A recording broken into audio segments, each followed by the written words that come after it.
Oh, there's something in my chest that I can't hide. When feelings get involved, I'm terrified.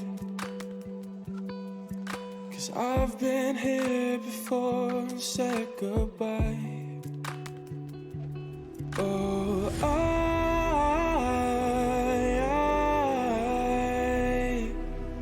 are you the one when I try look I wish I'd find? Oh,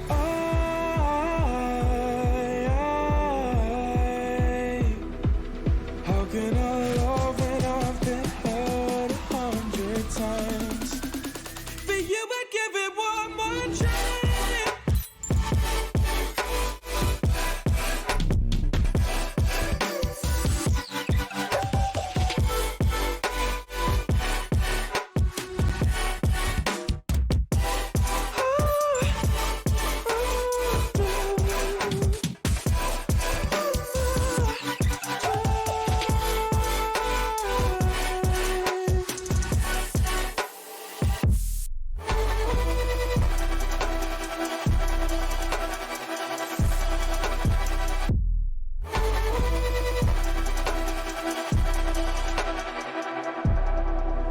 Turn away and wrestle with my doubts. Oh, I leave them all behind, but don't know how. Bury my head deep within the crowd, but I'm reaching for your hand to pull me out. Oh,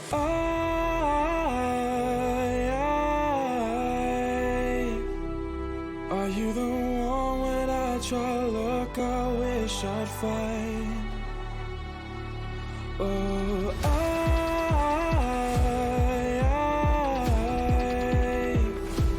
how can I love when I've been hurt 100 Last night I attempted to get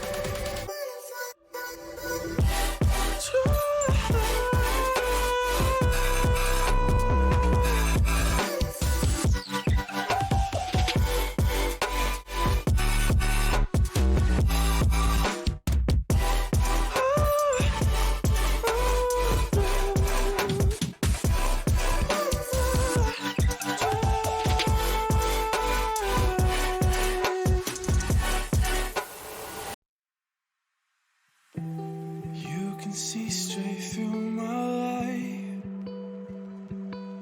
Oh, there's something. Okay, hello everybody. Good evening. It is time for part 6. So this will be chapter 3 of part 2. It is 22 pages long. And then, so adepts and initiates. So let me put my cheaters on, and we'll just jump right on into it. Captions are working, sound is working.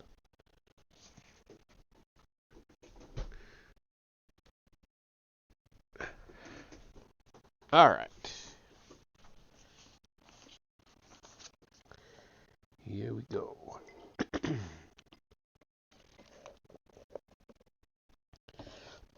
Excuse me. All right. Part 2, Chapter 3, Adepts and Initiates. It would be a long and complicated task to trace the history of magic century by century and country by country. Fortunately, there is a simpler method, to consider the lives of the principal figures in the history of Western magic. This is what I propose to do in the next 2 chapters. I must begin by repeating my basic general proposition. It is man's biological destiny to evolve Faculty X. All living creatures on the surface of this planet have been trying to do this throughout their history. Man is more than halfway there. A true adept would be a man in whom Faculty X is more developed than in the average. By this definition, there have not been many true adepts. This does not mean that the great names of magic are charlatans or self-deceivers, although some were. Most of them possessed a high degree of intuitive powers, akin to Corbett's jungle sensitivity. These powers lie at the lower end of man's consciousness, the red end of the spectrum. Faculty X lies at the violet end. But that is an oversimplification, and I must try to clarify the matter further before proceeding. Could be compared to someone who lives in the Grand Canyon, but who is so short-sighted that he cannot see more than 5 yards, or to someone who lives in a cathedral but is surrounded by a kind of curtain, like a fortune-teller's cubicle, that goes with him wherever he walks. The curtain is everydayness. It is a state of mind rather than an objective reality. The human mind must be thought of as being akin to the radar of bats. We somehow reach out and feel the reality around us. But in my ordinary everyday existence, I do not need to reach out very far, and I get into the habit of not doing so. Whenever I am deeply moved by poetry or music or scenery, I realize I am living in a meaning universe that deserves better of me than the small-minded sloth in which I habitually live. And I suddenly realize the real deadliness of this lukewarm contentment that looks as harmless as ivy on a tree. It is systematically robbing me of life, embezzling my purpose and vitality. I must clearly focus on this immense meaning that surrounds me and refuse to forget it. Contemptuously reject all smaller meanings that try to persuade me to focus on them instead. And this is why the mage or the adept is a fundamental human archetype. He symbolizes man's evolutionary destiny. Bulwer Lytton's description of the mage in The Haunted and the Haunters catches his essence. Quote, "If you could fancy some mighty serpent transformed into man, preserving in the human lineaments the old serpent type, you would have a better idea of him. The width and flatness of frontal, the tapering elegance of contour disguising the strength of the deadly jaw, the long, large, terrible eye, glittering and green as the emerald, and withal a certain ruthless calm, as if from the consciousness of immense power." End quote. And when he later added a new ending to the story, Lytton extended this sketch into a full-length portrait of a man who seems to be a combination of the Wandering Jew and the Count de Saint-Germain. But why the hint of menace? Serpents symbolize wisdom, also coldness and deadliness. It is an interesting thought that there are no portraits of benevolent supermen in world literature. There are heroes, usually with fatal flaws, and unbelievable gods. But the nearest thing to a true Superman, in the original sense of the word, is the character in the American comic strip. Lytton's baleful magician and his like in the writings of Hoffman, Tieck, Jean-Paul, even Tolkien, is the nearest the human imagination seems to be able to get to the idea of superhumanity.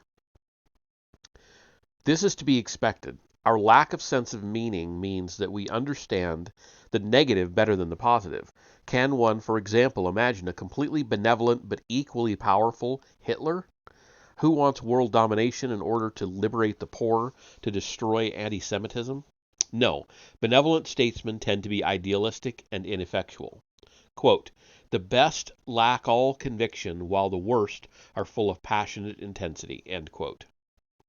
Hitler's powers were partially magical because he was driven by long-range purposes and enormous optimism. The consequence was the automatic development of powers at the quote-unquote invisible ends of the spectrum, the most hypnotic power over crowds to which so many observers have testified. Such observers, Ludovic Hanfstaengl, Gregor Strasser, were surprised to find that Hitler lacked charisma at close quarters. He switched on his power when he needed it, like a conductor working the orchestra up to a climax. Good men tend to mistrust the will and stick to reason, but magical powers cannot be developed without an optimistic effort of will. On the other hand, one does not need to accept the possibility of their development. One of the most amusing cases of unintentional development of such powers is told of Colonel Henry Steele Olcott, the lifelong associate of Madame Blavatsky. In July 1882, the colonel was in Colombo, Ceylon, trying to encourage a Buddhist revival. He had left Madame Blavatsky, who tended to dominate him, behind in India. The local high priest, Somangala, told him that the Catholics on the island were hoping to convert a place near Kelani into another Lourdes, complete with a healing shrine.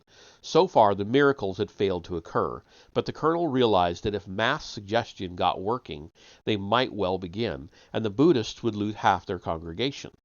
He told the high priest that he had better try working miracles on his own account. The high priest said there would be no point, since he knew he had no powers. Shortly thereafter, the colonel met a man named Cornelius Apu, who was paralyzed in one arm and partially paralyzed on one leg. The colonel decided he might as well try out the effect of suggestion, so he made a few mystic passes over the man and told him that might help. Later in the day, Mr. Apu returned to say he felt better already and asked for more treatment. The colonel made more passes. Cornelius Apu began to improve fast and told everyone that the colonel was a miracle worker. He wrote out a statement describing his cure with the hand that had been paralyzed. It was published presumably in a local newspaper. Mr. Apu brought a paralyzed friend. The colonel repeated the suggestion treatment and it worked. But now, to his dismay, he found himself overwhelmed by hordes of people with every ailment. They came in crowds, and the colonel, although hard-pressed, soon found that using his thaumaturgic powers was like riding a bicycle, a matter of confidence and practice. The colonel believed, the sufferers believed, and cures were effected by the dozen. They would interrupt his meals and force their way in while he was dressing. He records that he had to go away periodically and bathe in the salt water of the harbor behind his house, where he felt currents of fresh vitality entering and reinforcing my body, end quote. His powers developed to such an extent that one morning, when he was feeling particularly fresh, quote, it seemed as if I might almost mesmerize an elephant, end quote, he cured a young Indian of facial paralysis from the other end of a room, raising his arm and saying in Bengali, "Be cured." A tremor ran through his body, his eyes closed and reopened, his tongue, so long paralyzed, was thrust out and withdrawn, and with a wild cry of joy, he rushed forward and flung himself at my feet, end quote. The colonel developed his power under ideal circumstances. It would not have mattered in the least if he had failed with Cornelius Apu, for he firmly believed he was trying to cure the man by selling him the confidence trick, quote unquote. He continued to believe that it was merely a matter of suggestion until the powers, allowed to develop naturally and at their own pace, became unmistakable. This also answers an important question raised by Louis Singer and again by A.L. Rouse, of whether powers of mediumship, clairvoyance, and so on must develop involuntarily by not willing, as Louis Singer says. What man calls his will is usually self-divided. This is why, for example, someone can make me itch by merely suggesting that I itch. I don't want to itch, and the fear of itching arouses some perverse negative will in me, my unconscious, unused will, which gets tired of sitting still. I have a theory that it is this negative will that causes many ailments, from ulcers to cancer. If Colonel Olcott had badly wanted to heal Cornelius Apu, his tension and nervousness would have prevented him calling on his true will, the union of conscious and unconscious will, which is the basis of magical powers. Some fortunate people are still relatively untouched by the civilized disease of self-division and possess natural thaumaturgic powers. I speak of them in my book on Rasputin. Quote, most healers agree that the act of healing seems to involve a certain self-depletion, although the powers can be developed to a point where one can be recharged in a very short period, like Colonel Alcott. Mr. Harry Edwards describes the feeling of a power, a kind of fluid, flowing down his arm and through his fingertips, which he touches when he touches an affected part of the patient's body. Mrs. Elizabeth Arkle of Bristol, who also possessed rudimentary healing powers, has described the same sensation to me. She mentioned that she had to be in good health, psychologically as well as physically, to be able to summon her powers. She experiences the thaumaturgic power as a kind of fire in the areas of the breast or solar plexus. She mentioned that she had only used it with relatives, where the contact presumably is stronger, and that on one occasion, when tempted to use it on her father, she had a strong intuition that it would be wrong since he was dying. She could not explain why she felt it would be wrong. End quote. Colonel Alcott's description of his dramatic cure of the young Indian is explainable as hypnotic suggestion, like the deep trance cure of warts described on page 64. That is to say, hypnotic suggestion produces confidence and awakens the true will, but this explanation cannot be accepted unreservedly. In Cornwall, where I live, the practice of wart charming is widespread. Our local doctor, when approached by patients with warts, usually sends them to a wart charmer before he applies his slower remedies. Wart charmers work in a variety of ways. Some of them buy the warts, paying the sufferer a few pence for each wart. Not vice versa. Wart charmers will not take money, and most of them make it a condition of their work that they should not be thanked. Some insist that it is necessary to rub a piece of rusty bacon on the wart, then bury the bacon. Where possible, the bacon should be stolen, or at least taken without its owner's spoken approval. Others only need to know the full name of the person to be cured. The skeptic may feel that we are now entering the realm of old wives' tales and pure absurdity. He would be mistaken. The most startling thing is that cures are almost invariable. They certainly occur with a frequency too great to attribute to chance. For example, the painter and author Lionel Miskin took his whole family to a wart charmer at Par. They were suffering from warts on the hands. All the warts disappeared in about 2 weeks. This wart charmer bought the warts for 2 pence each. I've never seen it spelled that way. Tuppence. But the notion of hypnotic suggestion must be abandoned in cases where it is animals that are cured. Mrs. Betty Bray Smith of Pentewan had a pony with multiple warts and was told to approach a wart charmer on Bodmin Moor, a farmer. She accordingly telephoned Mr. Frank Martin, known as Fred, who was expecting her call. She asked, "What do I have to do?" "Nothing," said Mr. Martin. "You've done all you have to. The warts will vanish of their own accord now." They did during the next 2 weeks, all except the largest, which had to be removed with silver nitrate. I was so intrigued by this story and by other tales of Mr. Martin's powers that I drove over to his farm to interview him. What I wanted to know chiefly was this: did he feel that he was projecting some mental power of his own, or did he feel he was using other forces outside himself? The latter seemed more likely, since he did not see Mrs. Bray Smith's pony. However, what Mr. Martin had told me left me completely bewildered, for it did not seem to fit either theory. I had been told that wart charming is an inherited faculty, which can only pass from father to daughter or mother to son. Mr. Martin told me that he had been given his charms, i.e. certain spells to be repeated, by 2 old ladies back in the mid-1930s. He had used them consistently since then, and with a high level of success. He was given several charms, including one to stop bleeding and another to rid of ringworm. The charms are brief incantations that must end in the name of the Father, the Son, and the Holy Ghost, quote unquote.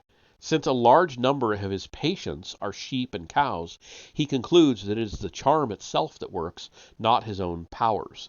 Sheep and cows are subject to large warts, called in this part of the world rigs.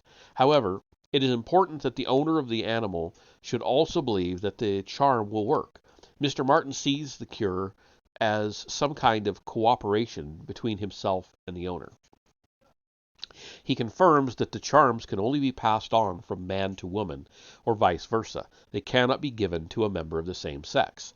This seemed to imply that once a charm has been given, the original owner loses its powers.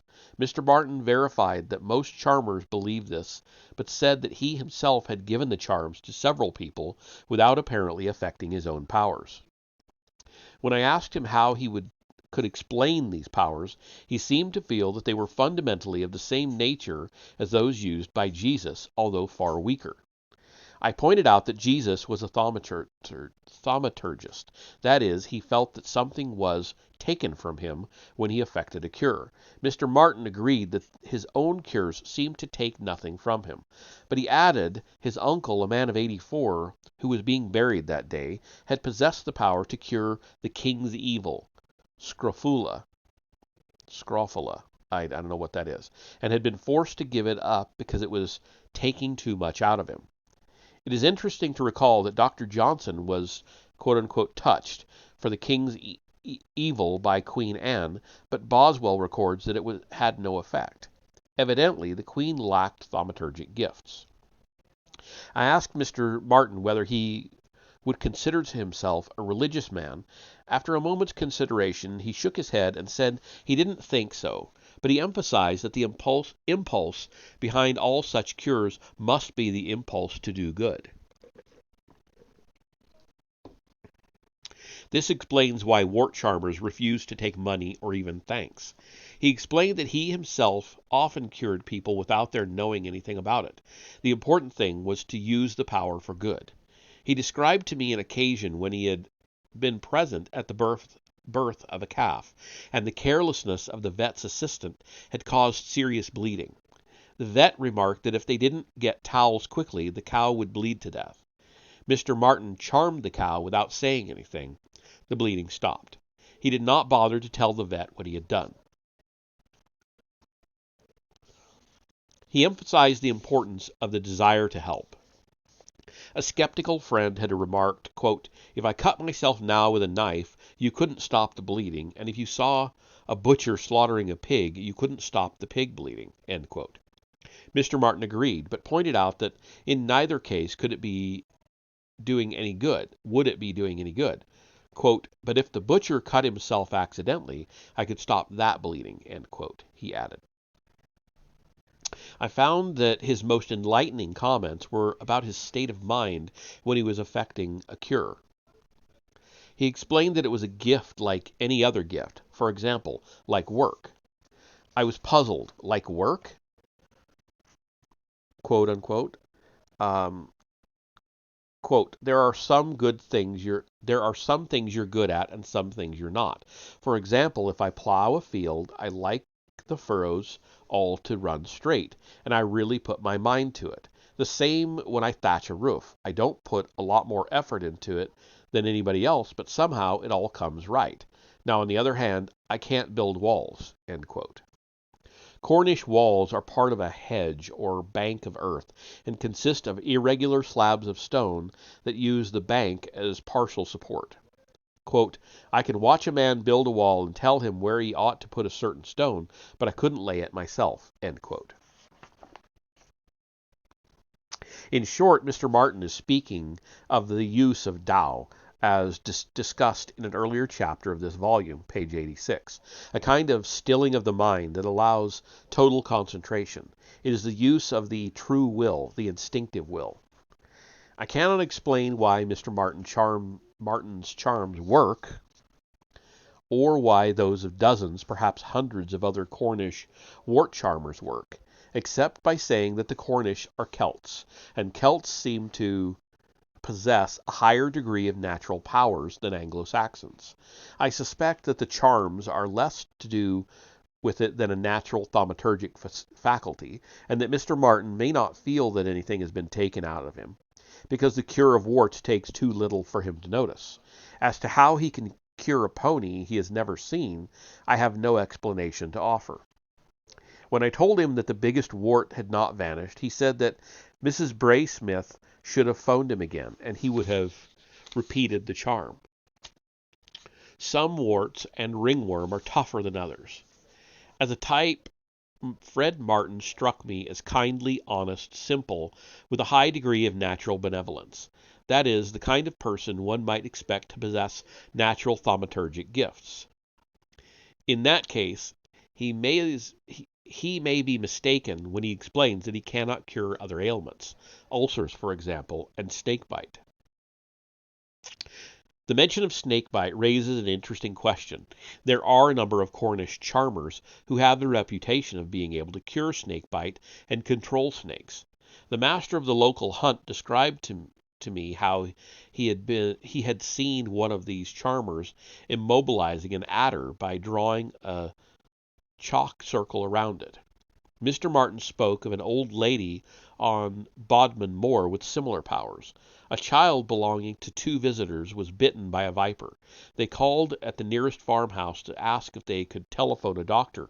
The old lady who lived there told them she could cure the bite, but that they must first go back and kill the snake. This seemed an absurd request, since they had seen the snake wriggling off into the bracken. The old lady assured them that they would find the snake where they last saw it, and they did. The child suffered no ill effects from the bite. Anyone who has ever owned snakes knows that they are passive creatures, who soon allow themselves to be handled, and who are very likely to lie still in bracken, or a chalk circle for that matter. And the late C.J.P. Ionides, the snake man, assured me that snakes cannot distinguish between one person and another, and that a tame snake will allow anyone to handle it, so that stories of the powers of Eastern snake charmers are myths. He may well be right, but he was of a determinedly skeptical turn of mind, and would not admit the existence of any unusual powers, even in witch doctors or shamans. The stories told of Cornish snake charmers indicate a belief that certain human beings can establish a telepathic power over snakes, similar to the power of Grimble's porpoise collar. If this is true, then it is an amusing reversal of the notion that it is snakes who possess a hypnotic power. The contrary may be true, that they are good hypnotic subjects, at the mercy of the stronger psychic powers of man.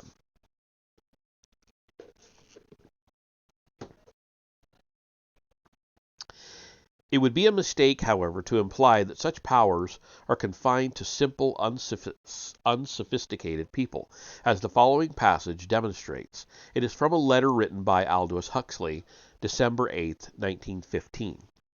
And this is a fairly long quote. Quote, I went on to dine with the Gilbert Murrays, where I was lucky enough to see one of Gilbert's thought-reading performances. He is considered one of the best telepathists going. At any rate, he was astonishing on Sunday.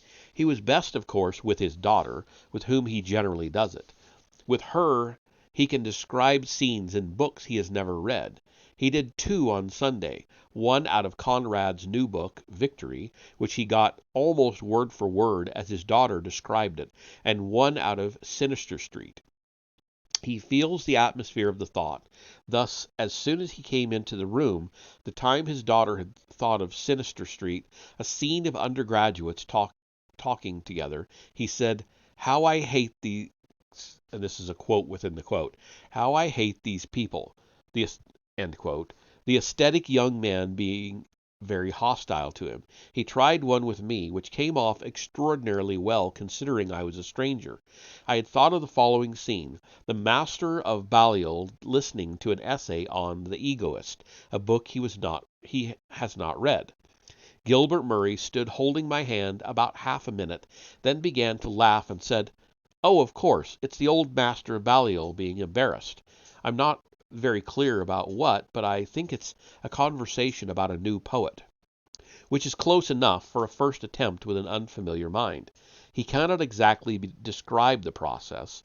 It seems to be a kind of smelling out of the thought, of detecting it in the atmosphere. And that's the end of that long quote. But it might be more accurate to say that the process is closely allied to what happens when I try to remember some scene or event that partly eludes me.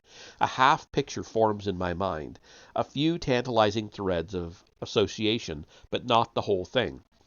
Which raises again a point I made earlier, that our own mental processes are quite as occult and mysterious as the powers of thaumaturgists or telepathists. One might say that Murray remembered what was going on in Huxley's mind, or used exactly the same mechanisms that we use in trying to recall something, but reached into Huxley's mind instead of his own.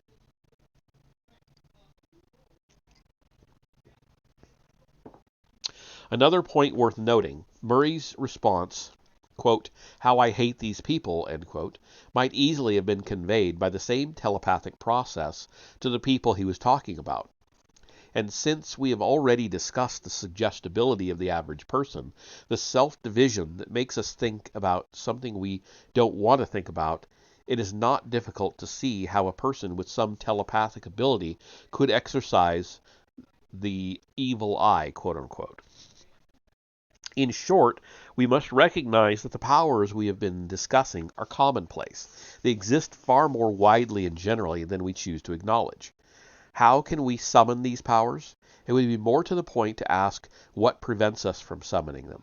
The answer is the blinkers, the narrowness, the fact that my consciousness is occupied with trivial issues, such as why my car uses so much oil and whether a certain girl is being unfaithful to her husband.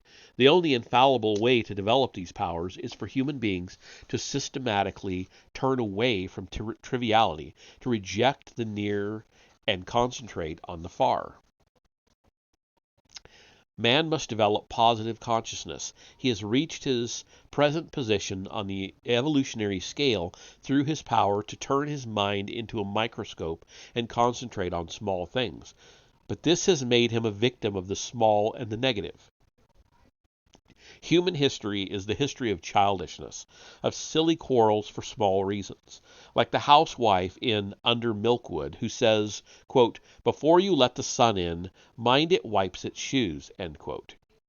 We have become slaves of our own we have become slaves of our amazing capacity for detail. Such a woman obviously does not really enjoy being alive. She is trapped in her own negativeness. So are we all.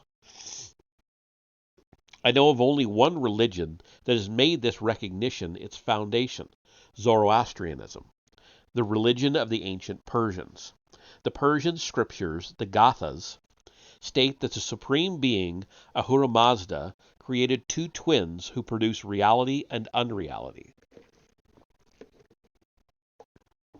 Reality and unreality are seen as the essential elements from which the world is created.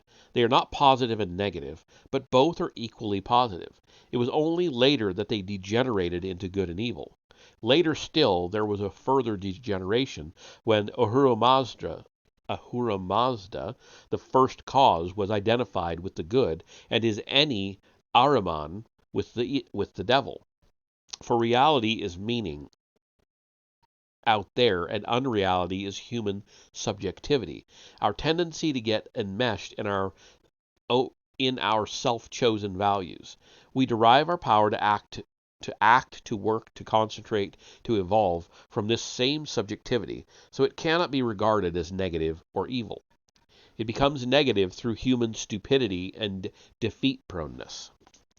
The Magi, from whom the word magic is derived, were the priests of this ancient religion. I would suggest then, as a hypothesis that can never be proved or disproved, that the original Magi derived their magic powers from positive consciousness, from the recognition that subjectivity is only good so long as it keeps itself open to the reality of meaning outside itself. Positive consciousness is a happy, open state of mind. A man in love has positive consciousness, especially if he has just discovered that the girl returns his feelings. It is a sense of the marvelous interestingness of the world. We still use the word magic in this sense, talking about the magic of summer nights, magic moments, and so on. This is not a misuse of language. That is what real magic is about. The little we know of the Magi is derived almost entirely from the history of Herodotus, much as our knowledge of Atlantis depends entirely on Plato. Herodotus, writing in the 5th century BC, a few decades before Plato, was speaking about the latter stages of the Magian religion. Magian.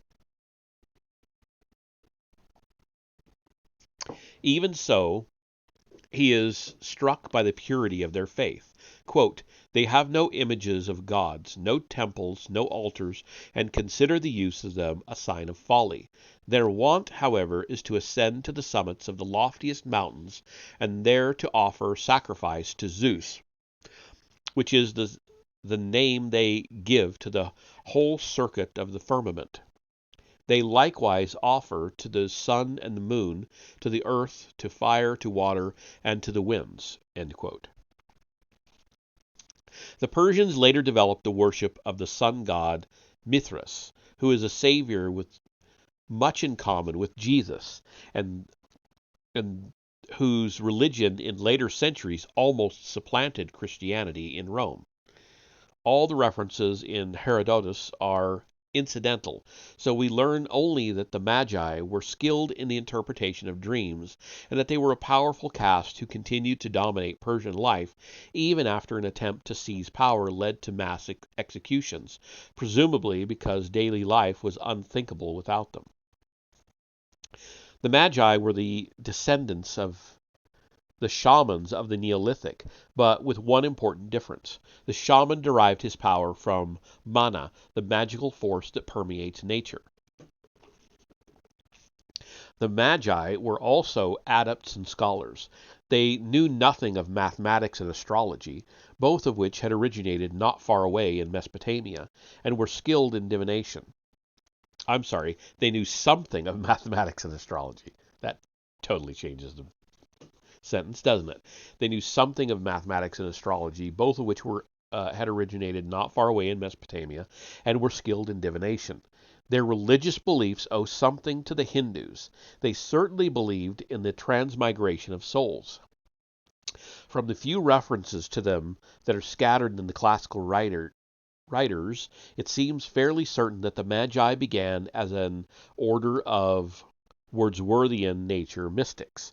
Friedrich von Schlegel speaks of their quote-unquote primitive veneration of nature, and says that they were not a priestly caste, but an order divided into grades of apprentice, master, and perfect masters.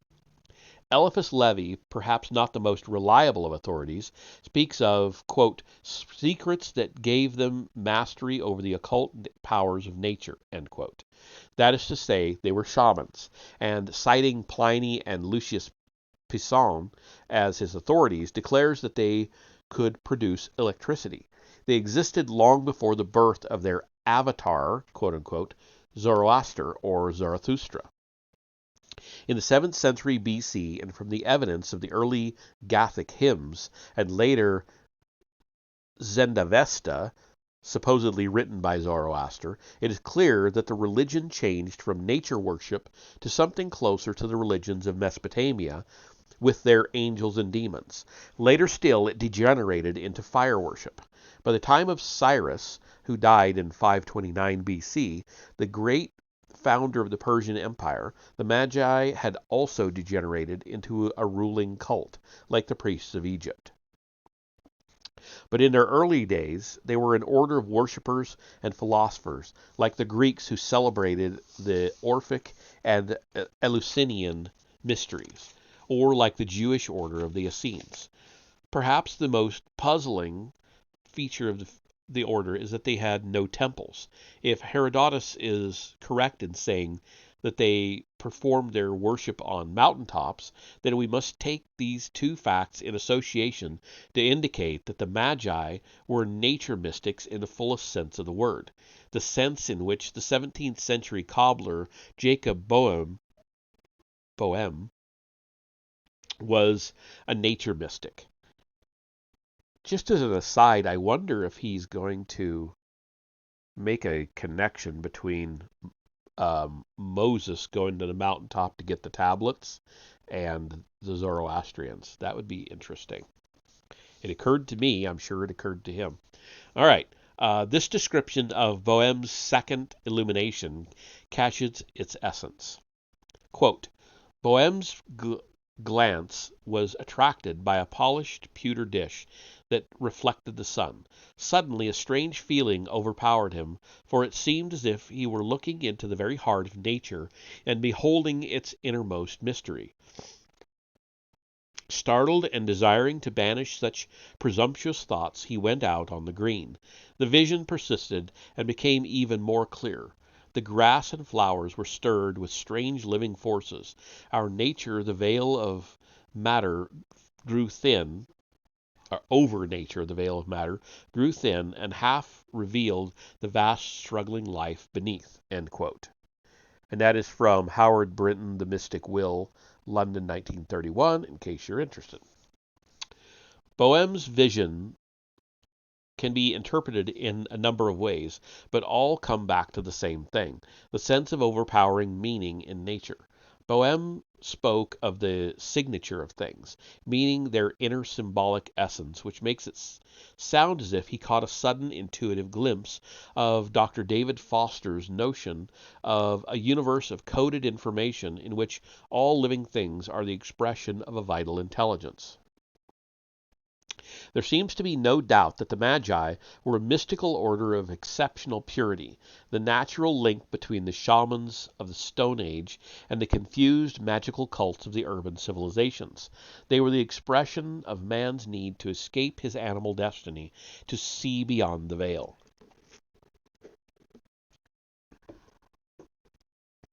And this provokes the question, why? Man is not naturally a mystical creature. He farms, he breeds children, he fights wars. If he worships nature, this is only out of the superstitious belief that the elements are gods. I am inclined to believe that the answer lies in war. All the early poems are about battles. Homer was writing the Iliad at about the same time the Magi were composing the Gathic hymns in Bactrian, the language of Eastern Persia. It was a violent and cruel world, and the Eastern temperament tends to lack humane fellow-feeling. Herodotus tells the story of King Astyages, the grandfather of Cyrus, who dreamed that his daughter's child would overthrow him. He sent one of his servants, Harpagus, to kill the child. Harpagus handed him over to a herdsman instead. Later, when he discovered that Cyrus was still alive, Astyages, I don't know, I'm sorry, I know I'm butchering that, Astyages.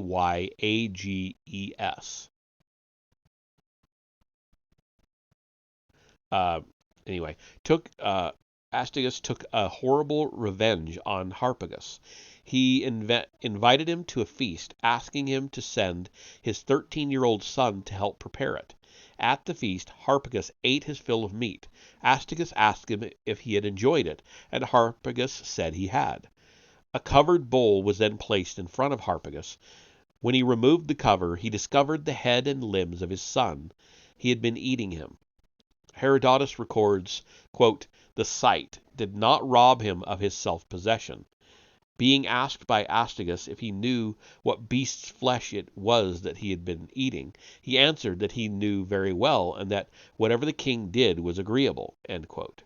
Later, Harpagus engineered Cyrus's victory over his grandfather.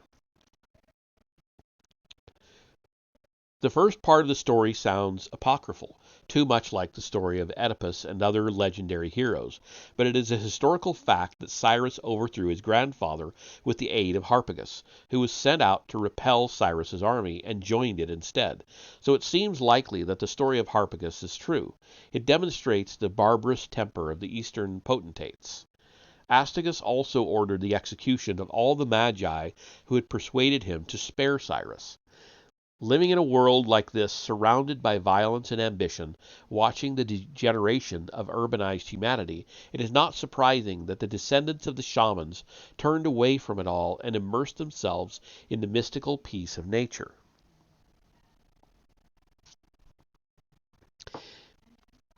In this connection, we should also speak of the religious mysteries of Greece, particularly those of Oedipus and Eleusis, and of the Hebrew sect of the Essenes, who rose some centuries later, for all these have important characteristics in common with the Magi of Persia. The Orphic religion was supposed to have been founded by the legendary singer Orpheus, roughly contemporary with Zoroaster, who also traveled with the Argonauts and soothed their quarrels with his songs. Various poems attributed to him describe the creation of the world from a cosmic egg and speak in detail of life after death. Like the later Christians, his followers seem to have believed that all non-Orphics were doomed, for Plato quotes one of their myths to the effect that the uninitiated will be forced to spend eternity trying to fill a sieve with water by means of another sieve. The Greeks had a strong feeling about the horrors of futility, as evidenced also in the legend of Sisyphus, who is to roll a rock uphill and watch it roll down again. Nothing is known about the Orphic mysteries of initiation, but much can be inferred from what we know of those of Eleusis, since the two religions often intermingled, and Eleusis was used for the Orphic rites. Eleusis, a town 14 miles west of Athens, was the place where Demeter, the corn goddess, was finally united again with her daughter Kur, or Persephone, who had been stolen by Hades. Curiously enough, both goddesses were often identified with Diana, Graves' white goddess. The Eleusinian mysteries began with a cleansing in the sea, then the imparting of occult knowledge, then an initiation that involved certain tests, probably wandering through underground passageways with carefully prepared surprises, rather like the ghost train on a modern fairground, and finally with the garlanding of the initiate. Anyone who knows Mozart's magic flute can form some idea of the ordeal part of the mysteries. All this guaranteed that the initiate would spend eternity comfortably in the Elysian fields. The Essenes, the Jewish sect of the 3rd and 2nd centuries BC, also had solemn initiatory rites, and the aspirant had to remain a novice for a year. They were then tested for 2 more years. They were fundamentally a purist religious group who later moved into the wilderness near the Dead Sea and were responsible for the Dead Sea Scrolls. Like the Orphics, they preached a life of strict purity and the unlawfulness of killing anything. In Jews, God and History, Max de Montt states flatly that John the Baptist was an Essene, and that Christianity was fundamentally an offshoot of the Essene faith. This may well be true. The French mystical writer Édouard Schur believes that Jesus was initiated into the Essene faith, and I'm pretty sure most scholars believe that by now. What all these sects have in common is a sense of solemnity and awe induced by their sacred mysteries. The Greeks and the Romans took their religion fairly lightly, and the Jews were less bigoted than the New Testament would have us believe. The Pharisees were, in fact, easygoing and tolerant, while the Sadducees were political realists who did not believe in immortality or resurrection. Anyone who has read Pater's Marius the Epicurean will remember the delightful account of the religion of Numa in the first chapter and its relaxed pastoral atmosphere. Numa was a legendary emperor of Rome who, according to Eliphas Levi, could control lightning.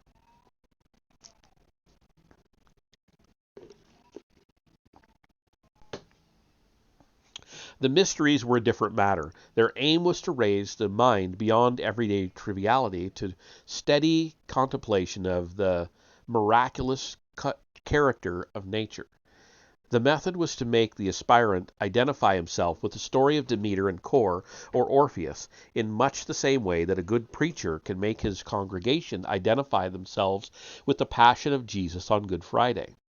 The story of Demeter is dramatic enough for this treatment, her daughter being seized and raped by the god of the underworld as she gathered roses, crocuses, hyacinths, and violets in the fields. Demeter's long search, during which time she posed as a mortal and became a nurse in the house of the king of Attica at his palace in Eleusis.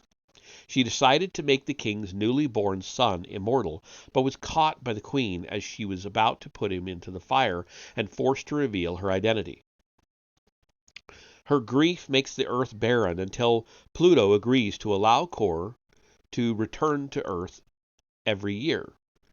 The myth explains the seasons, and the initiates took it literally. The mysteries began with a ritual fast, then with an all-night vigil in which the candidates for initiation sat, veiled, on stools covered with sheepskins.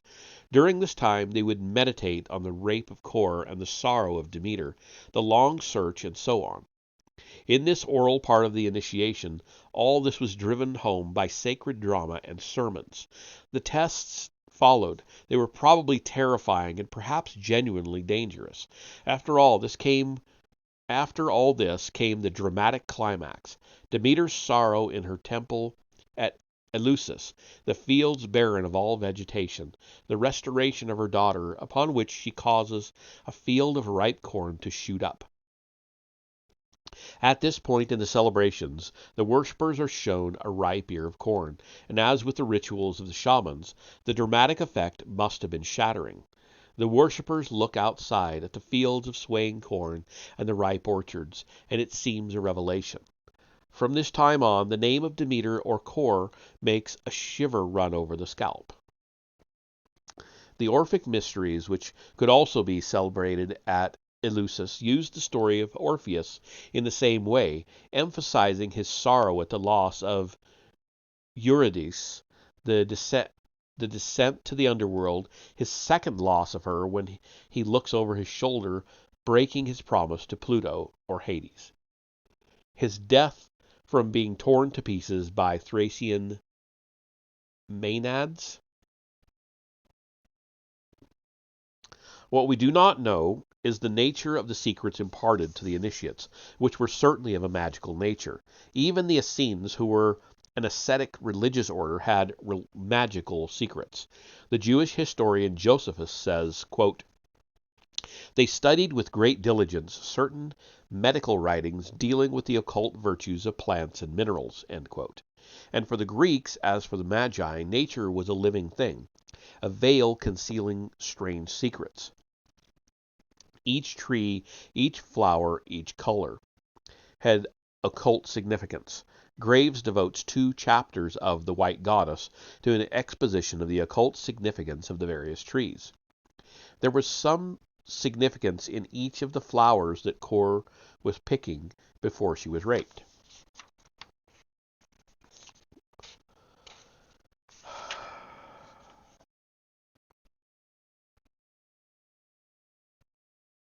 Okay. 192. Blah, blah, blah. Wow. He hasn't gotten to any of these people yet, really, that he said he was going to talk about. I mean, I was assuming he was going to be talking about Blavatsky and some of them, but apparently not yet. 7 pages to go. As to Orphism, it soon blended with the worship of god of the god Dionysus, who originated in Thrace and who was worshipped there in the form of a bull. Dionysus was quickly accepted in 7th century Greece because he was exactly what the Greeks needed to complete their pantheon of gods. Under the name Bacchus, he became the god of wine, and his symbol was sometimes an enormous phallus. Fraser speaks of Thracian rites involving wild dances, thrilling music, and tipsy excess, and notes that such goings-on were foreign to the clear rational nature of the Greeks. But the religion still spread like wildfire throughout Greece, especially among women, indicating perhaps a revolt against civilization. It became a religion of orgies. Women worked themselves into a frenzy and rushed about the hills, tearing to pieces any living creature they found. Euripides' play, The Bacchae, tells how King Pentheus, who opposed the religion of Bacchus, was torn to pieces by a crowd of women, which included his mother and sisters, all in Bacchic frenzy.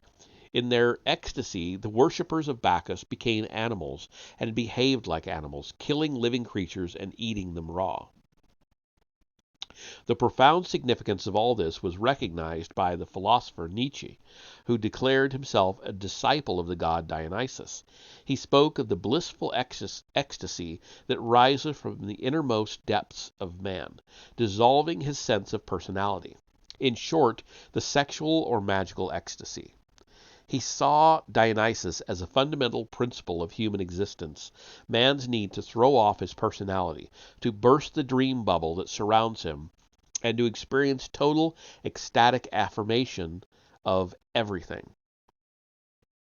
In this sense, Dionysus is fundamentally the god or patron saint of magic. The spirit of Dionysus pervades all magic, especially the black magic of the later witch cults, with their orgiastic witches' sabbaths, so like the orgies of Dionysus's female worshippers, even to the use of goats, the animal sacred to Dionysus. Is it not also significant that Dionysus is a horned god, like the Christian devil? The scent of truth that made Ouspensky prefer books on magic to the hard facts of daily journalism is the scent of Dionysian freedom, man's sudden, absurd glimpse of his godlike potentialities. It is also true that the spirit of Dionysus, pushed to new extremes through frustration and egomania, permeates the work of de Sade. As Philip Vellacott remarks of Dionysus in his introduction to the Bacchae, quote, "But though in the first half of the play there is some room for sympathy with Dionysus, this sympathy steadily diminishes until at the end of the play his inhuman cruelty inspires nothing but horror." End quote. But this misses the point about Dionysus, that sympathy is hardly an emotion he would appreciate. He descends like a storm wind, scattering all human emotion. All this is the background of the first great initiate of recorded history, Pythagoras. It is true that the legendary Egyptian founder of magic, Hermes Trismegistus, thrice great Hermes, is supposed to have preceded him, but it is doubtful whether Hermes actually existed. The Egyptians identified him with the god Thoth, who gave men the art of writing, and the documents relating to him belong to the post-Christian era. Pythagoras was born about 570 BC, a remarkable era, for it was at about the time that the Buddha was born in India and Confucius and Lao Tzu in China. Nowadays, we tend to associate Pythagoras with early science and mathematics, but this is a mistake.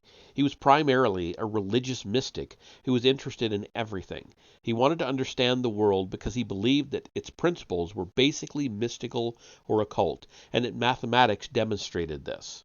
According to the common conception, a number is just a number, an abstraction. But Pythagoras knew that numbers have so much individuality as mountains or human beings. He defined a friend as my other I, like 220 and 284. That was a quote, by the way. What he meant by this was that 220 can be divided by 1, 2, 4, 5, 10, 11, 20, 44, 55, and 110, and these added up to 284. The divisors of 284 are 1, 2, 4, 71, and 142, and these add up to 220. So 220 and 284 are amicable numbers. This was how Pythagoras' mind worked by analogy. This is true of magicians in general, with their motto, as above, so below. His interest in numbers and in science was not a desire to construct a chain of logic or inference, but the feeling that each separate fact might be a symbol of something much bigger, that facts might reflect bits of heaven like broken shards of a mirror. Pythagoras was born on the island of Samos, the son of a merchant. The tyrant of the island, Polycrates, seemed to have taken a liking to Pythagoras and sent him with a recommendation to his friend, the pharaoh Amasis of Egypt, asking that Pythagoras be initiated into the Egyptian mysteries. There is a story of the pharaoh Amasis and Polycrates that affords an insight into the curious fatalism of the era. Polycrates was known as a singularly lucky man. Amasis felt that this kind of thing could not last, since the gods do not allow men to be happy for too long. He advised Polycrates to inflict some minor form of suffering or inconvenience on himself, as a man in danger of apoplexy might drain off a small quantity of blood from his veins. The simile is gross. So Polycrates took a particularly valuable ring and threw it into the sea. A few days later a fisherman brought him a present of a fish, and the ring was found in its stomach. Amasis became convinced that nothing could now avert ill fortune. In fact, it was greed that brought about Polycrates' downfall. An envious Persian lord on a neighboring island lured him there with promises of gold and then tortured him to death in a manner that Herodotus says was too disgusting to mention. Significantly, the daughter of Polycrates dreamed of the catastrophe beforehand and did her best to persuade her father not to go. Here again we note these characteristic elements of that period in human evolution: cruelty, envy, prophetic dreams, and a superstitious and pessimistic fatalism that turns out to be disquietingly accurate. After some ordeals, including circumcision, Pythagoras was initiated at Thebes. He learned Egyptian, says Diogenes Laertius, and associated with Chaldeans and the Persian Magi. From them he learned about astronomy. The Chaldeans invented the signs of the zodiac in this era, and about numbers. The famous theorem of Pythagoras about the square of the hypotenuse was probably learned from Egyptian priests. However, the Persian king Cambyses invaded Egypt, and Pythagoras was sent by him to Babylon, where he spent another 10 years or so studying the Mesopotamian mysteries. In all, he was away from his homeland for 34 years, and during that time he must have encountered sages from India or China, for there is a strong element of Oriental mysticism in his later philosophy, as well as a belief in reincarnation that he elaborated into metempsychosis, the belief that the soul may pass into the body of other creatures, including animals. Back on Samos, Pythagoras discovered that his patron, Polycrates, had changed for the worse. In fact, the regime had taken on a repressive character.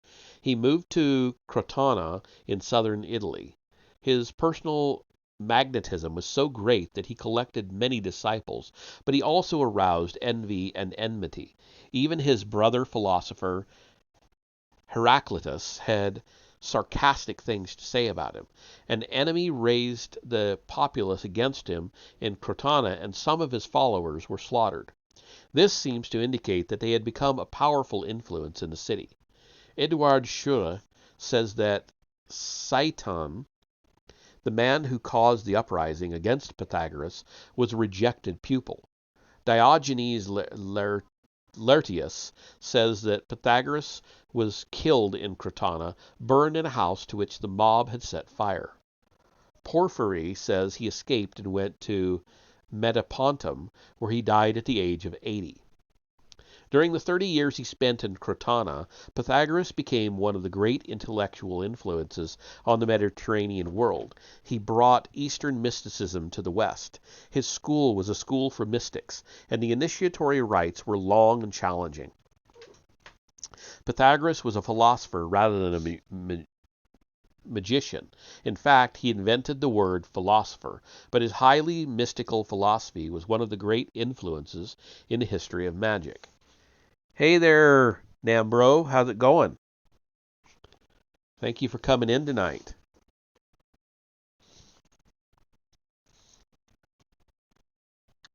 Anybody that doesn't follow Nambro should. If I can make it work like it's supposed to, I will actually give you a shout out. Let's try it. I've been trying to get this right.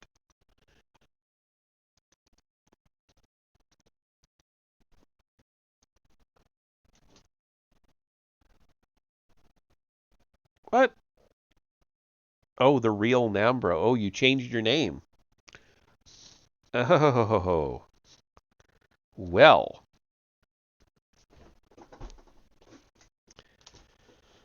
And here I was hoping I would be all clever and use copy and paste to get it right. The real Nambro.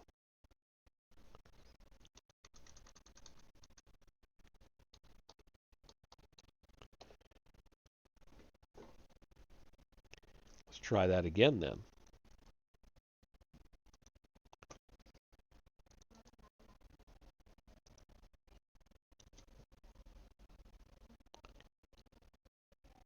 Okay, it's not going to do it.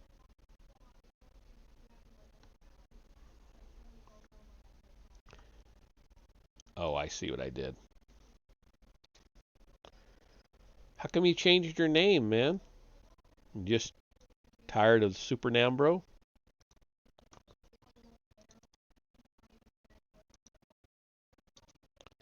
There, we got it. Third time's the charm. All right.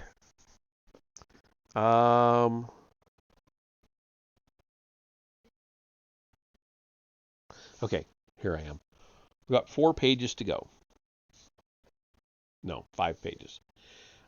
Having said this, it must be admitted that his philosophy was striking and original rather than profound.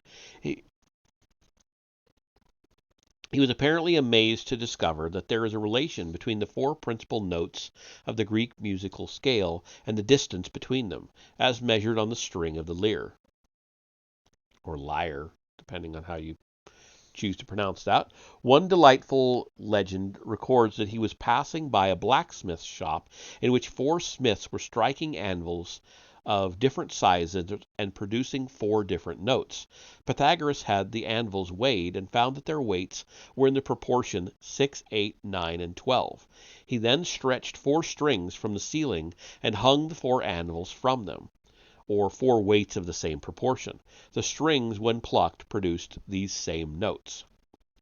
Pythagoras built up a whole mystical philosophy of numbers upon this discovery, or so the story goes. On the lyre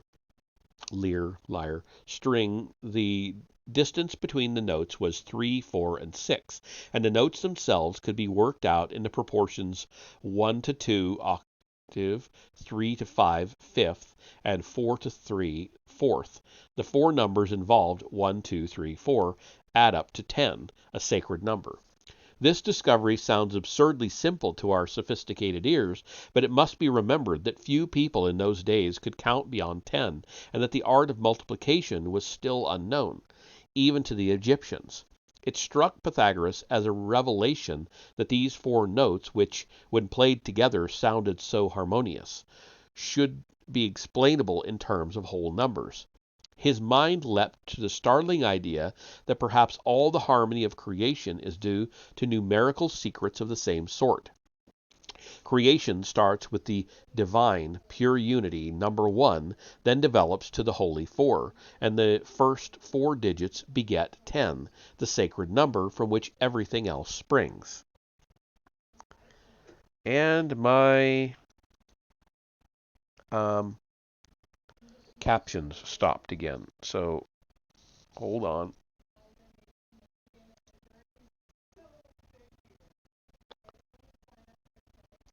Try that. See if they'll start up again. No, they won't, huh? Well, heck. Let's try this then. I'm going to switch pages. I don't know why that one's doing that with the weird thing there. Come on.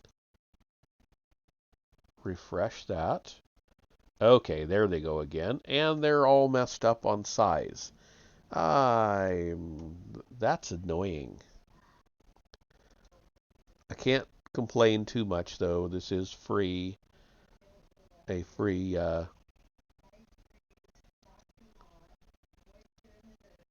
program, and it's going away, so I'm not going to complain too much. All right, there we go. Now we're back in business. Okay.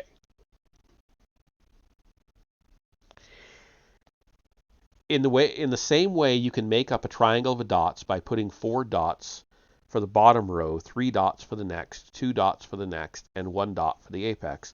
The Greeks seem to have recorded numbers by the primitive method of dots.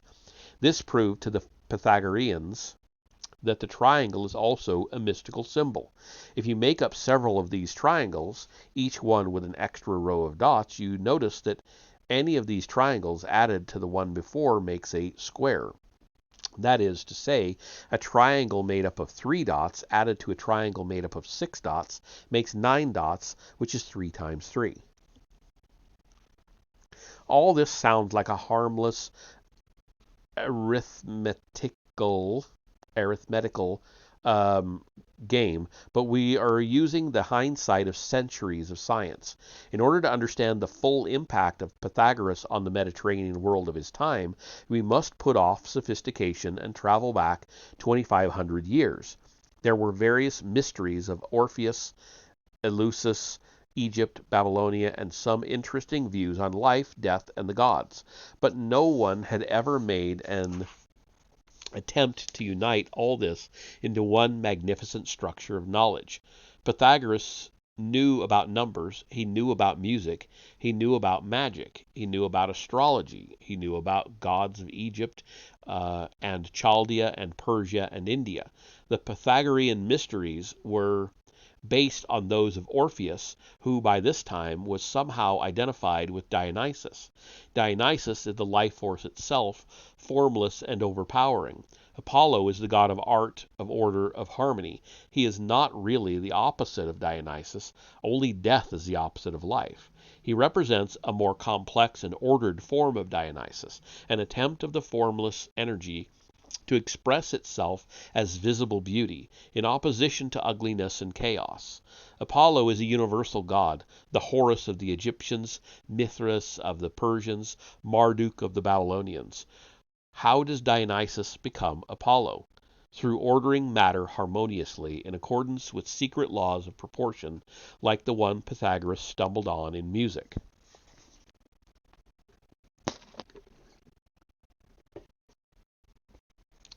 This was the essence of Pythagoras' vision, and in spite of his inaccuracies, it is fundamentally a true vision, truer perhaps than we shall encounter anywhere else in the realm of magic.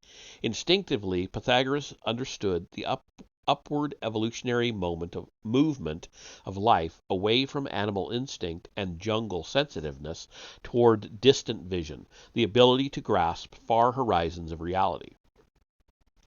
Unlike his contemporaries, Thales, Heraclitus, and Parmenides, and unlike Aristotle later, he never lost his secure grasp on the mystical, the One, which what Hindus would call Brahman, but he tried to understand the One by the use of his intellect. The result was sometimes sense, sometimes nonsense. He believed, says Diogenes, that the air close to the earth is stagnant, and that therefore every living creature on the earth is subject to disease and death, but the upper airs are always in motion, and ought therefore to be able to confer immortality.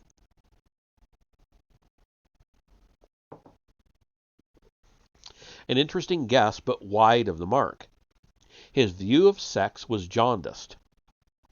Although he had a wife and at least one daughter, he advises sexual intercourse in the summer, not winter, but adds, quote, that the practice is pernicious in every season and is never good for the health, end quote. The pleasures of love, he said,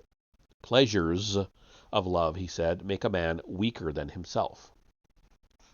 This may indicate that Pythagoras was a shaman whose powers were diminished by sexual intercourse. His contemporaries believed all kinds of interesting legends about his magical powers. The story is told that he tamed a wild bear by whispering in its ear, and called down an eagle from the air to perch on his wrist. When he and a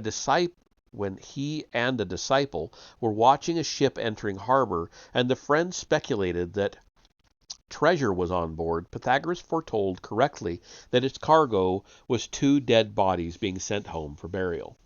His life is so surrounded by magical legend that there is no way of knowing whether he was really a medium or simply a mystical philosopher.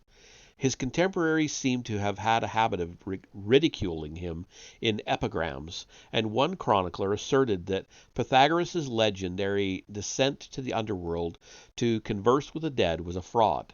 He had actually hidden in a cave for several weeks, getting his mother to write him news of what was happening in the world so he could pretend to have learned by supernatural means. He may well have had a touch of the charlatan. Most great initiates did, as we shall see. The charlatanism of Pythagoras, his claim to remember previous incarnations and so on, may have been, like Gurdjieff's, an attempt to create the right atmosphere for the reception of his ideas. He lived to be a considerable age. Diogenes Laertius says 90, and seems to have been a remarkably strong and healthy man, who once startled everybody by winning the boxing championship at the Olympic Games. We may note in passing that the Greeks seem to have lived to a greater age than most races. The Bible sets 70 as the average of human life. Pythagoras divides life into 4 stages: youth to the age of 20, manhood to the age of 40, middle age to 60, old age to 80. In the Middle Ages, average life expectancy was about 40. I have elsewhere advanced the theory that intellectuals, especially mathematicians, live longer than any other type of man. If we can never be certain whether Pythagoras possessed occult powers, there can be no doubt whatever in the case of his most famous disciple, Apollonius of Tyana, who lived in the 1st century A.D., and whose life was written a century later by an accomplished Greek named Philostratus. This life is full of absurdities and wonders, but it is possible to discern through them all a natural medium with powers of prevision. Like Pythagoras, much of his life was spent in travel, and his philosophy expounded in a series of long speeches in Philostratus is a compound of Pythagoras and of Hindu, Babylonian, and Egyptian magical lore. Philostratus wrote the book to please Empress Julia, wife of Severus, and seems to have based it on the memoirs of Dami of Nineveh, a disciple and friend of Apollonius. It was this same Empress Julia who commissioned Diogenes Laertius to write his Lives of the Philosophers, from which I have quoted. This result is the usual curious mixture of realism and myth. It is not too difficult to draw the line. We are told that Apollonius was a god, the son of Proteus, and that one of his calumniators, I've never seen that word before, Tigellinus, withdrew the charges of impiety against Nero when he recognized Apollonius as a god. On the other hand, it is perfectly clear that Apollonius spent a great deal of his life defending himself against charges of being a black magician, and that he was in fact a traveling philosopher and medium who was certainly not widely regarded as a god or even a real mage. In those superstitious times, people would have been very chary, chary, chary of offending a real magician. I'm not sure what shari, cherry, whatever that is. I've never heard that word, never seen that word. And there is one human touch that sounds too genuine to have been invention. When Apollonius consulted the Delphic oracle to ask if his name would be remembered in the future, she answered that it would be, but only because he would be so reviled. On leaving the temple, Apollonius tore up the paper, hardly the reaction of a philosopher. But the oracle proved to be correct, because various enemies of Christianity later tried to set Apollonius up as a rival to Jesus. He became known mainly as an antichrist. The stories told of his magical powers sound as if they might have come out of the Golden Ass. In Rome he raised from the dead a young lady of aristocratic connections, whose death had caused the whole city to mourn. The ancients were naturally unaware that severe brain damage occurs within hours of death, so that a person who had been miraculously revived would be an imbecile. The same objection, of course, applies to the raising of Lazarus. When his friend and disciple Menippus of Corinth introduced him to his Menippus's future bride, Apollonius instantly recognized her as a vampire, or Lamia. Keats wrote a poem of that title about the episode. Menippus refused to believe his warnings, but Apollonius came to the wedding, and with a few magical passes caused the guests and the feast to vanish. All were illusions conjured by Lamia, and made the bride admit that she intended to eat Menippus. Keats, the sentimentalist, makes Lamia a love-lorn snake who becomes a woman to win her lover. Apollonius, the cold-hearted philosopher, exposes her, destroying their happiness. A slightly less fantastic story describes how Apollonius warned the people of Ephesus of a forthcoming plague. Fortunately, he recognized an old beggar as the plague carrier and persuaded the populace to stone him to death, upon which the old beggar turned into a black dog. The truth of the story may well be that Apollonius recognized in some instinctive way that the beggar carried the plague, and had him stoned to death as the lesser of two evils.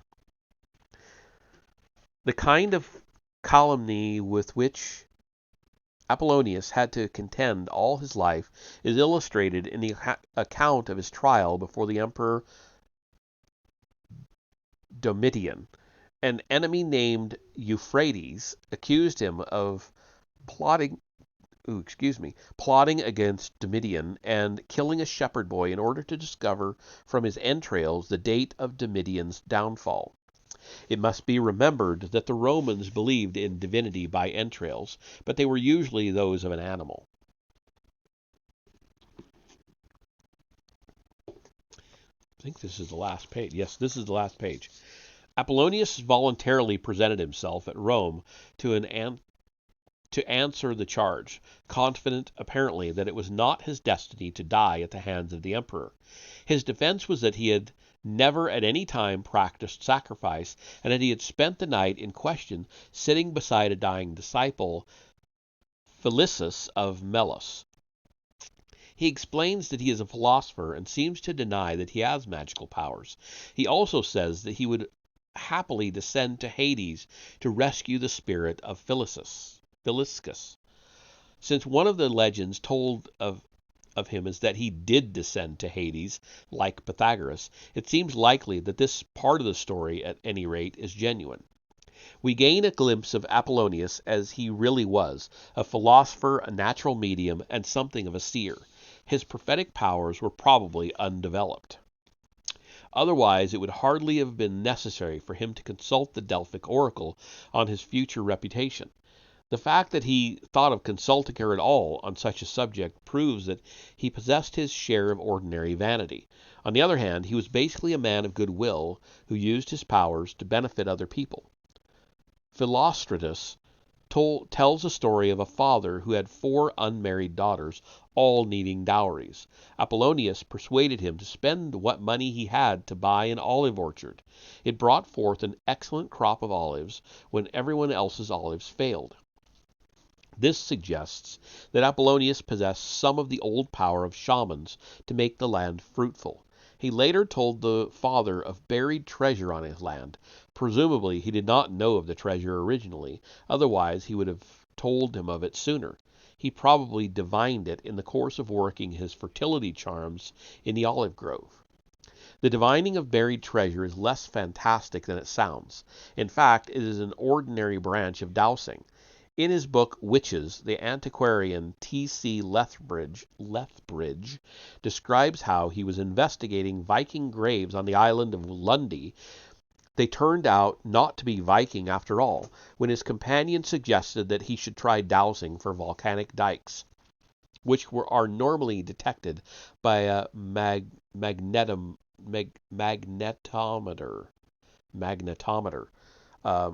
Lethbridge was led blindfolded over the cliff tops, holding a twig. Every now and then the twig would turn violently in my hands for a few paces and then stop. Quote unquote. His companion then took off the blindfold and told him that he had located every one of the dikes. There are probably thousands of people who, like Lethbridge, are natural dowsers without knowing it. Apollonius was a dowser. We shall never know the exact nature of his other mediumistic powers because the truth about him is overlaid with tall stories about his magical abilities. It is easy enough to recognize the absurdities, but less easy to get to the truth behind them. And that is the end of Chapter 3, Part 2 of this book. That leads us to Chapter 4, The World of the Kabbalists. So that should be very interesting. I'm going to see how many pages this one is. Oh, we've got an illustration, the first one in the entire book, I think, if I remember right.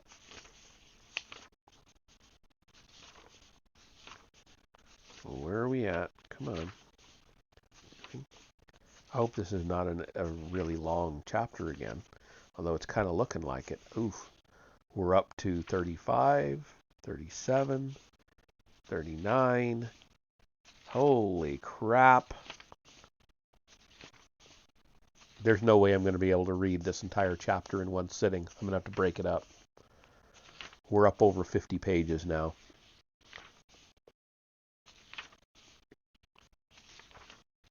$60 pages. Jesus, 66 pages. The next chapter is 66 pages. So,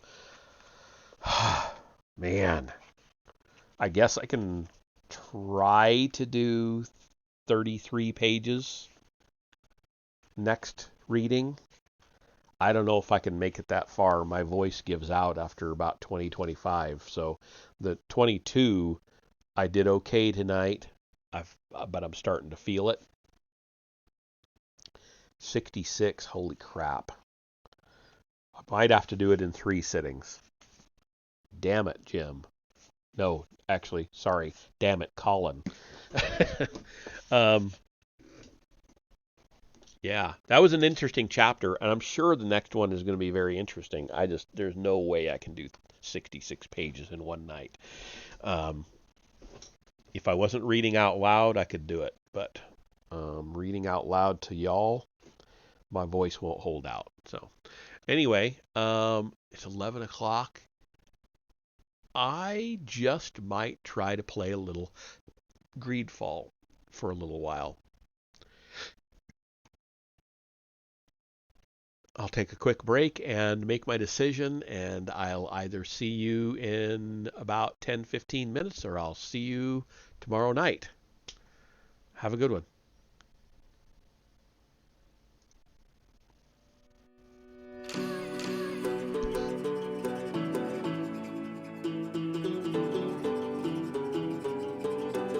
My heart is beating. I know the pieces. One is broken, one is beat. Because I have seen the bar.